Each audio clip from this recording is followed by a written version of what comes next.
Hoje é dia 3 de março de 2022, são 12 horas e 20 minutos em Franca, São Paulo. Uma quinta-feira, bastante ensolarada. Nós estamos realizando o culto cristão no lar e optamos nesta fase pela leitura desta obra, A Morte e o Seu Mistério.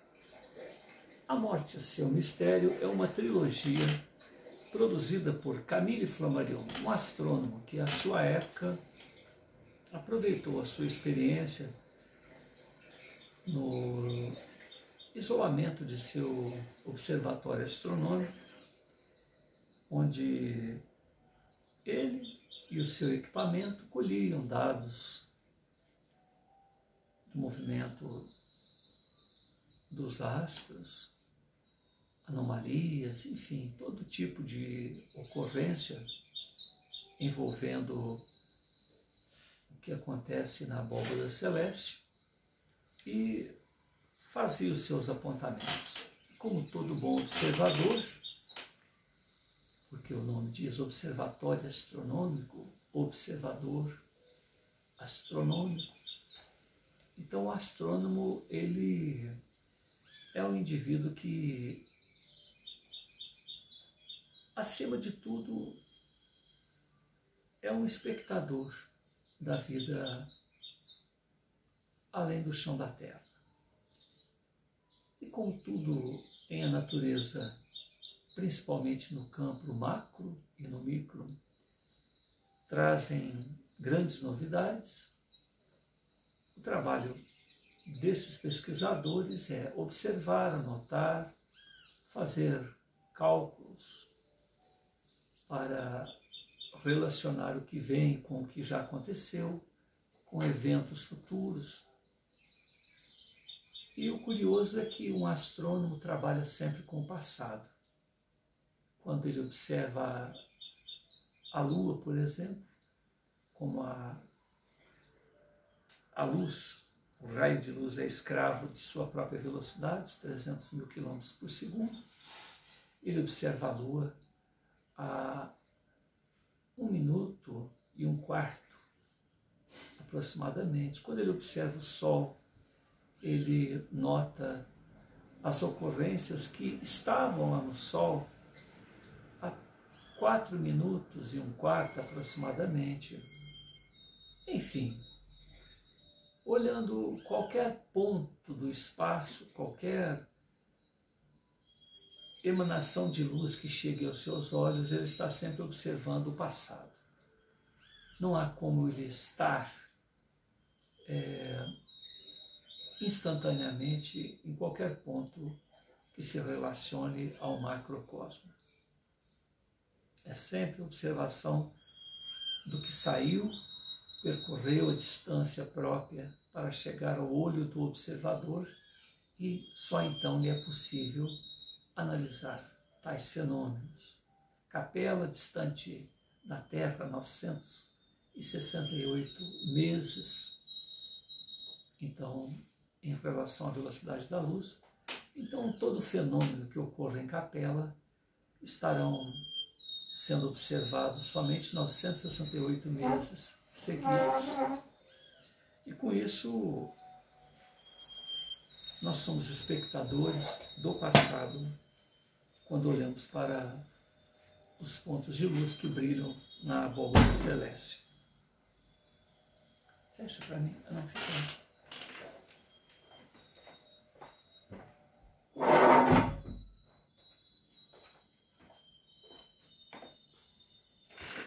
Quando nós mergulhamos no mundo dos infinitamente pequenos, a princípio nós vemos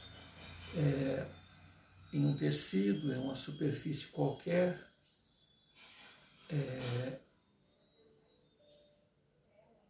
uma característica própria, que à medida que você vai mergulhando na microscopia, hoje nós temos microscópios eletrônicos, microscópios de grande acuidade, a coisa vai chegando em um ponto que você simplesmente desconhece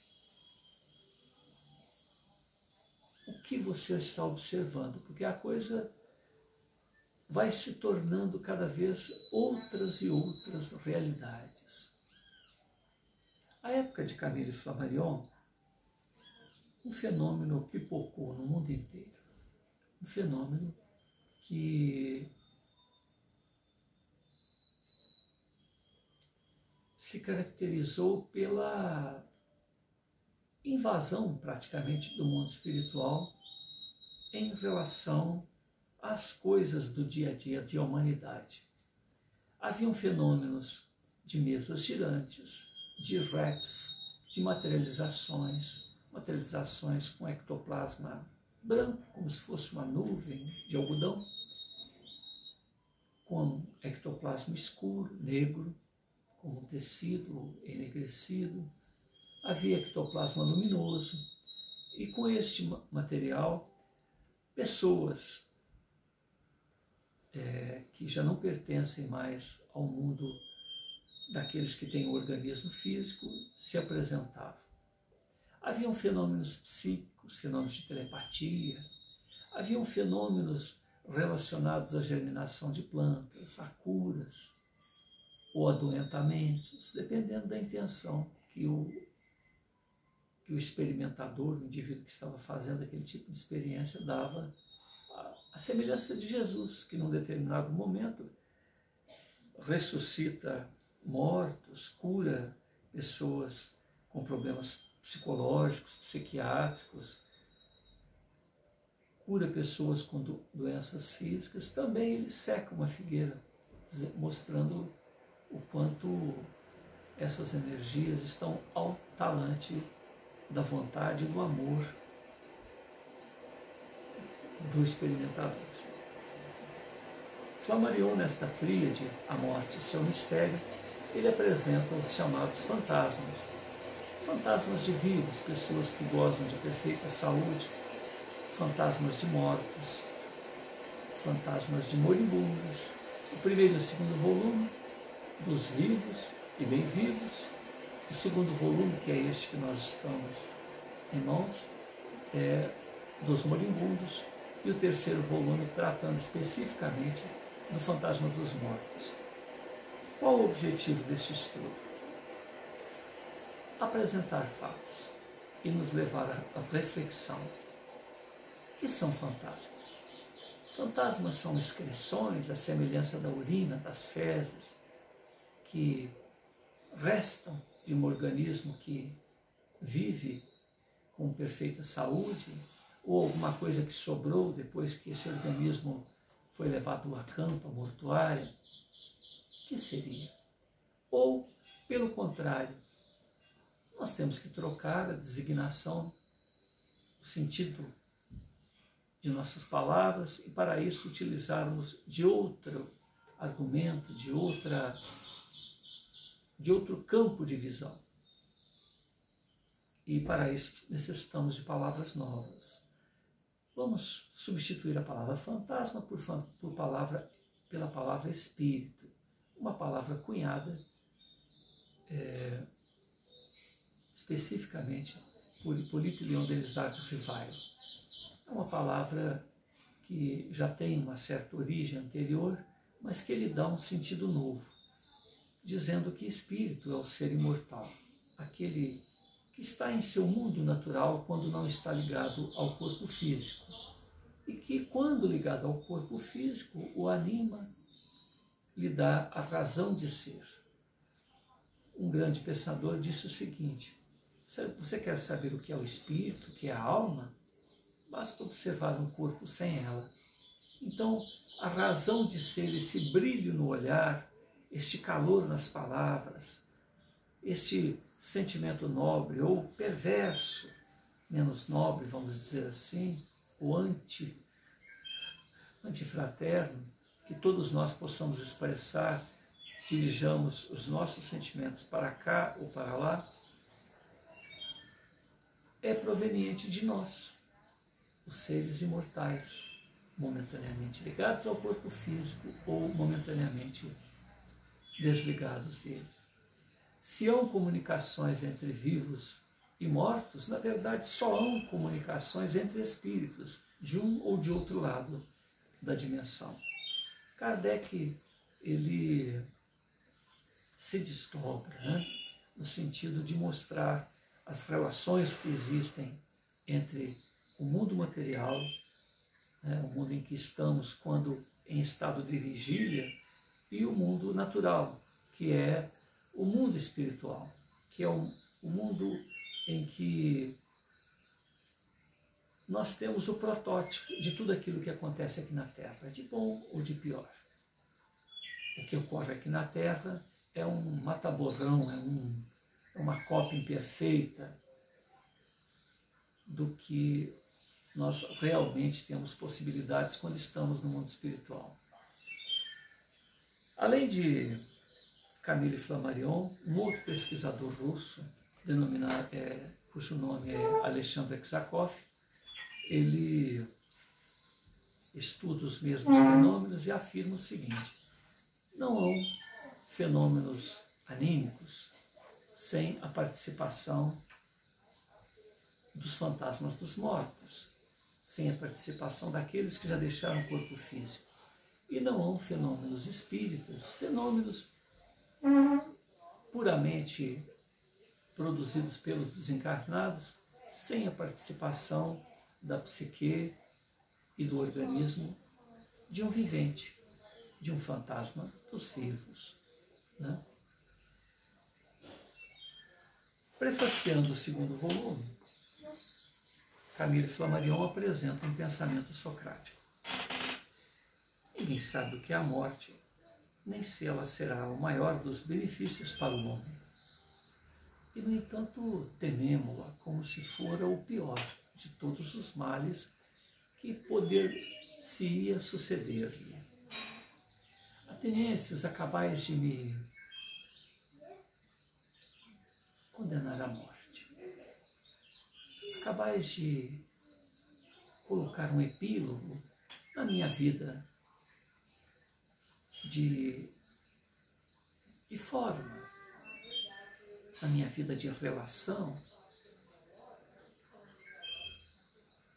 E a voz divinal que sempre se fez ouvir durante todo o curso de minha vida, ela se silenciou neste momento. Então eu não me defendi, porque entendo que o que se sucede é para um bem. Então não me defendi de meus acusadores, não me defendi de meus juízes. Entretanto, a infâmia, a calúnia, a iniquidade a que foi submetido certamente estarão jungidos, amarrados à história, à vida de meus acusadores e juízes. Entrego-me à pena, à condenação a que me fui exposto. E certamente eles hão de submeter-se às próprias condenações. É deste modo que as coisas deveriam se passar. E, no meu entender, tudo acontece para o melhor. Quando a morte se aproxima do homem, o que nele existe de mortal desagrega-se e entrega-se aos braços da natureza. Entretanto, o que há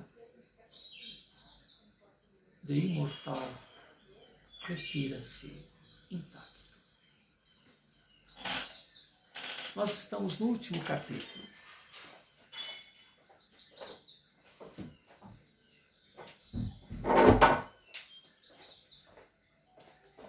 Capítulo 12, que fala sobre aparições de moribundos no momento da morte, ondas e vibrações etéreas. No capítulo anterior falava sobre manifestações de moribundos no momento da morte. Então, nós tratamos de manifestações e agora simplesmente aparições. Nós estamos na página 325 do segundo volume.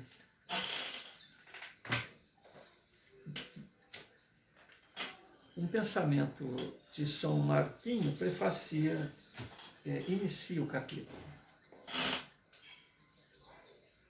A morte não é mais que uma das horas do nosso quadrante. E nosso quadrante deve girar eternamente. Chegamos agora ao termo de nossa segunda inclusão pelo mundo do além. Depois das manifestações gerais de moribundos, tão variadas, vão apresentar-se-nos as aparições que fecharão este segundo volume, conduzindo-nos diretamente ao terceiro, fazendo-nos quase penetrar nos arcanos da morte. As manifestações que se acham de desenrolar diante de nossos olhos produziram-se no próprio momento da separação da alma. Como fizemos notar, elas não provam a sobrevivência, mas provam a existência de uma força psíquica independente dotada da faculdade de agir longe do corpo. Não é possível que certo número dentre elas se tivessem realizado não imediatamente antes, mas imediatamente depois do falecimento. Eis aqui agora não só manifestações, mas aparições da mesma ordem, coincidindo com o trespasse, precedendo-o na maior parte dos casos, mas seguindo talvez já por um certo número deles.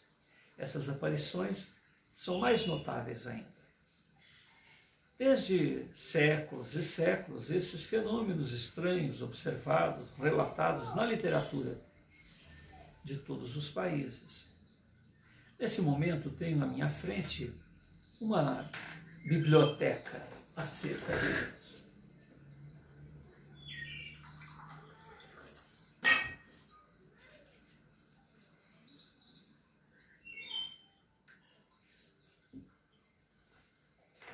Meus leitores já viram determinado número de tais fenômenos narrados nas minhas obras. O meu dever é o de apresentar aqui, sobretudo, as observações que me foram transmitidas pessoalmente e garantidas, mas outras vindas de fontes diferentes não serão desdenhadas. Mais do que nunca, o nosso método deve se mostrar extremamente severo. Aparições de vivos ou mortos, antes de afirmar que estejamos seguros. Certas identidades bem aparentes podem ser inteiramente errôneas, mas semelhanças podem ser desprovidas de todo valor. Mencionarei um exemplo tomado nos trabalhos do meu observatório de Juvisque. Um dia, a 10 de outubro de 1910, em nossas fotografias nuvens, tivemos fotografias de nuvens. Tivemos o aspecto de um homem deitado, de quem a bela cabeleira branca, a fronte livre, os olhos, o nariz, a barba, o pescoço eram notadamente modelados. Ora, esta fotografia representava perfeitamente o retrato do senhor Falieres, então presidente da República Francesa, a tal ponto que, ao lhe mostrar um curioso, a sua primeira exclamação foi: nunca tive retrato mais parecido. Poder-se ver na ilustração dessa época. Tal semelhança durara alguns segundos, efeitos de luz sobre as nuvens. Quantos outros retratos do tipo o vento está a levar mundo afora? Sim, mas há semelhanças fictícias. Mas autorizará isto que se conclua que a fotografia não exista? O juízo avisado deve conduzir à cegueira? Este capítulo pode iniciar-se pela observação seguinte, que foi objeto de estudo analítico especial, já conhecido dos meus leitores, sob forma de rota, página 250 da obra O Desconhecido. A coincidência foi estabelecida com precisão notável e é apresentada aqui como o tipo do método exigido em nossas investigações.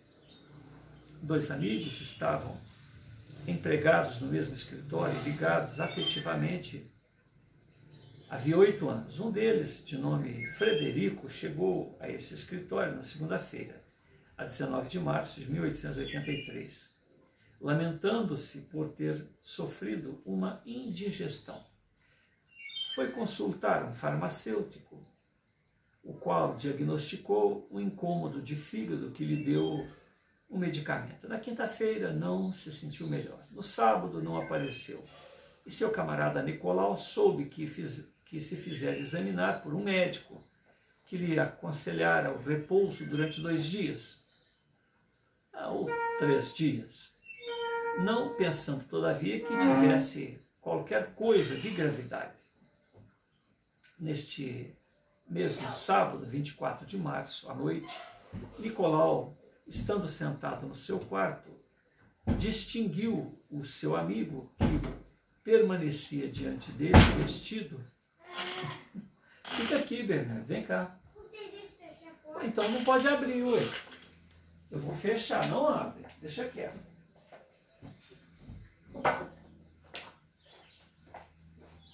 Meu netito de 6 anos, né?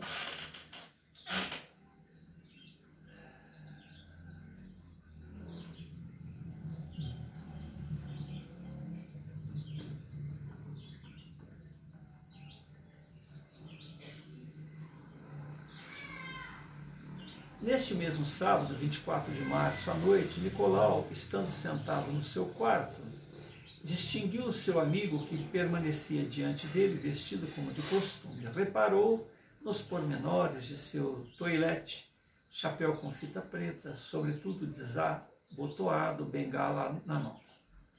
O espectro fixou olhar sobre ele e depois desapareceu. Neste momento acudiram-lhe à memória as palavras de Jó: e um espírito passou diante de mim, os pelos do meu corpo eriçaram-se, então sentiu-se penetrado por um frio glacial e os cabelos levantaram-se-lhe. Voltou para sua mulher perguntando quantas horas eram. 9h12, respondeu ela. A isso acrescentou ele: a razão dessa minha pergunta é que Frederico morreu, acabo de vê-lo. Ela procurou dissuadi-lo de tudo o mais que era efeito de sua imaginação, mas ele afirmou-lhe que a visão o impressionara tão nitidamente que nenhum argumento poderia afetar ou alterar a sua opinião. No dia seguinte, domingo, 3h, o irmão de Frederico veio anunciar a morte do doente, ocorrida na véspera, às 9h. Quer dizer, ela marcou 9h12, o irmão veio dizer que morreu às 9h. A esposa do narrador confirmou esta madrugada com o seu testemunho formal. Por outra parte, o irmão do morto, igualmente, certificou o fato numa carta especial, concordando identicamente com as 2 narrações e declarando, além disso, que fora tanto mais impressionado com isso quanto é absolutamente refratário a essa ordem de ideias. Não oferece dúvidas que a morte ocorresse durante os 20 e 25 minutos decorridos entre 9h menos 25 minutos e 9h. Ora, a visão produziu-se pelas 9h menos 12 minutos. Se a coincidência dos 2 acontecimentos não foi absoluta, não é, portanto, possível supor, mesmo no pior dos casos, que houvesse um intervalo de mais de 12 minutos. A probabilidade da morte durante um período determinado de 24 horas é... Aqui ele faz um monte de cálculos para falar sobre probabilidade.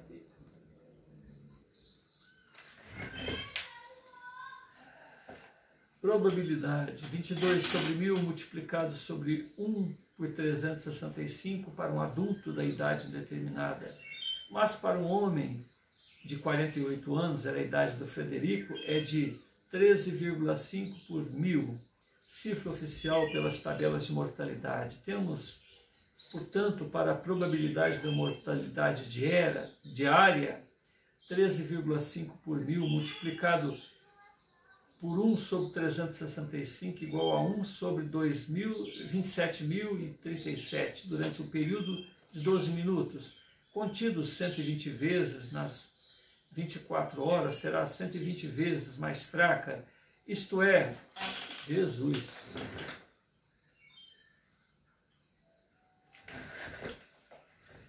$13,5 por mil multiplicado por 1 por 365 multiplicado por 1 sobre 120, temos então x igual a 1 sobre 224 multiplicado por 13,5 dividido por 1000 vezes 1 sobre 365 vezes 1 sobre 120 igual a 1 sobre 8, olha só,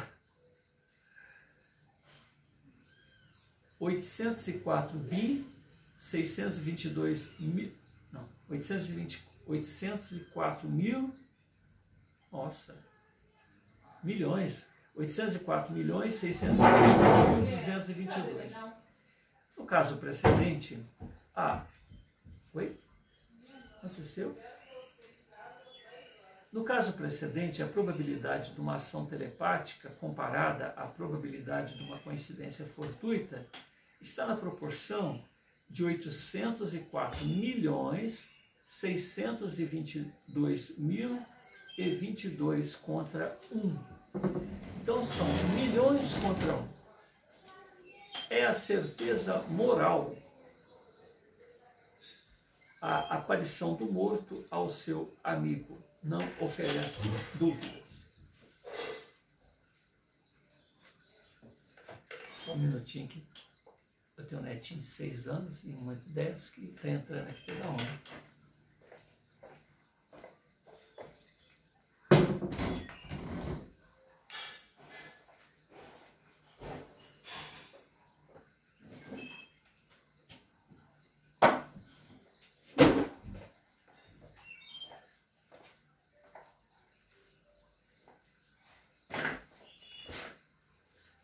É a certeza moral, a aparição do morto.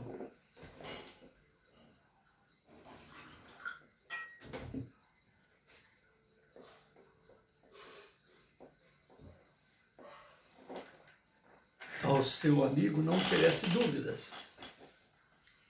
A objeção do acaso das coincidências fortuitas é eliminada por cálculos análogos àquele que se acaba de ler, aplicados racionalmente ao numerosos casos para os quais a hora da morte pôde ser determinada com exatidão. Possuímos centenas do mesmo gênero. E aí ele vai citar uma série de exemplos. A gente vê nesse trabalho do Flammarion uma preocupação com relação à exatidão. Porque quem está acostumado a observar fenômenos celestes tem que descrever exatamente aquilo que vê, exatamente aquilo que aconteceu. E por que é importante o momento em que o indivíduo deixa o corpo físico? Porque há sempre os materialistas que relacionam, não negam essas manifestações de apresentação, de aparições, de manifestações dos fantasmas, desde que o indivíduo ainda esteja vivo. Eles só negam a apresentação dos fantasmas dos mortos, ou seja, negam a sobrevivência. Isso dogmaticamente, teimosamente. Então, como Flammarion ele quer apenas elencar acontecimentos, ele se prende a esses detalhes. Agradecemos a Flammarion por esse esforço, agradecemos a Jesus por nos acudir diante das nossas dificuldades, mas diante da nossa boa vontade de procurar entender um tanto mais nós mesmos, a nossa própria realidade. Agradecemos a bondade de tantos corações que se solidarizam com esse esforço. E o socorro maior nisso tudo é que cada vez que nós mergulhamos a nossa mente nesses valores ad eterno, nesses valores que dizem respeito à nossa responsabilidade de viver, porque certamente o que pensamos, o que sentimos, o que decidimos, o que fazemos, sempre acarretam consequências imediatas de médio e de longo prazo. Então, qualquer atitude que venhamos a tomar, que tenhamos tomado, tem que ser bastante segura, porque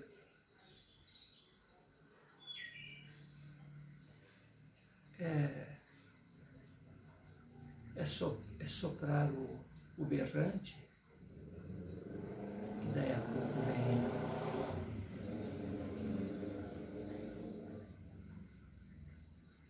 o gado que nós chamamos. É como os reflexos condicionados a uma senhora que soprava um berrante à beira de um lago e alimentava crocodilos. E um repórter estava ao lado dela, soprou o berrante, daí a pouco os crocodilos do lago todos... O lago parecia que não tinha nada, né? Era um lago mesmo, um lago... uma correnteza até significativa. Mas bastou ela soprar o berrante para que daí a pouco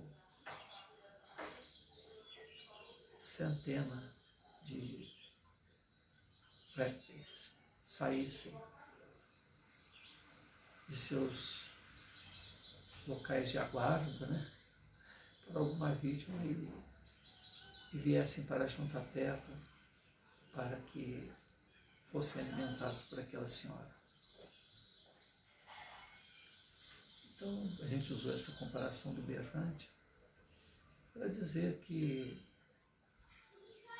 a cada gesto nosso aciona energias que vibracionam e atraem circunstâncias. É aquela pessoa que está de mal com a vida, nada está certo, não sei o quê, aquela reclamação e tal, e novas desgraças vão se sucedendo, porque ela não para de rememorar esses momentos infelizes. Um amigo uma vez nos disse que em nosso dia só ocorrem coisas boas, só coisas boas. Estamos gozando de saúde, junto a familiares, junto a... E de repente, um acidente, um descuido, que seria melhor ainda, né? A palavra, porque aquilo aconteceu porque fomos descuidados, negligentes. Um copo que se quebra, um prato que se derrama, um barulho um tanto mais significativo que invade o ambiente e o indivíduo se destempera e cria toda uma celeuma envolvendo os familiares, perturbando a vida de todo mundo e principalmente a própria. E daquilo ele faz um cordão, né? Ele faz aquele elencado de reclamações pretéritas, projeções de reclamações futuras, tornando desagradável a convivência dele para consigo próprio e dele para com as pessoas que o toleram. Igualmente ao indivíduo de bem com a vida. Eu me recordo de um senhor evangélico que se esforçava tanto para aplicar em sua vida as lições que o Mestre deixou a nós todos, que a sua vida era um exemplo. Ele trabalhava lá na nossa residência, eu ainda era garoto, e de vez em quando o rapaz machucava. De vez em quando ele machucava, e a gente não sabe se era por descuido ou até por interferência da própria providência divina para que ele ensinasse tantas outras pessoas a como educar os próprios reflexos. Ele, vira e mexe, tinha algum sangramento na cabeça, algum corte na mão, algum dedo amassado, porque trabalhando com obra, com construção, com coisas nesse sentido, ele estava quebrando alguma coisa, caía um caco na cabeça dele, e a gente olhava para ele com aquela piedade, poxa, machucou, mas o que era de se esperar é que algum palavrão saísse da boca dele. No entanto, ele, louvado seja o Senhor, louvado seja tu, ó Senhor, que me examina o meu mundo íntimo, procurando em mim alguma coisa digna de envergonhar perante a sua majestosa presença. Que nosso olhar se espantava, a nossa mente, que estava pensando mil coisas, se estacionava e não é possível, isso é porque está perto da gente. Mas não, aquilo era muito natural mesmo. Muitas e muitas pessoas com as quais ele conviveu, e os nossos próprios familiares, que ele trabalhou por lá quase 1 ano e meio, mexendo, reformando, arrumando, e cada vez se escutava algum barulho diferente, decorrente de uma queda, de um escorregão, de alguma coisa. E para nós outros que tivemos a honra de conviver com ele durante algum tempo, ficou a lição de vida. E para os seres imortais, para aqueles provavelmente espíritos que não têm um coração muito enobrecido, que talvez provocassem aqueles acidentes nele, também se envergonhavam, porque o comportamento dele é para envergonhar aquele que ocasionou o evento e louvar o seu esforço. Comida. Louvar o seu esforço. Todos nós temos testes e testemunhos,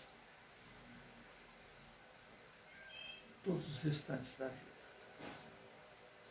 Agradecemos por tudo, Senhor da vida.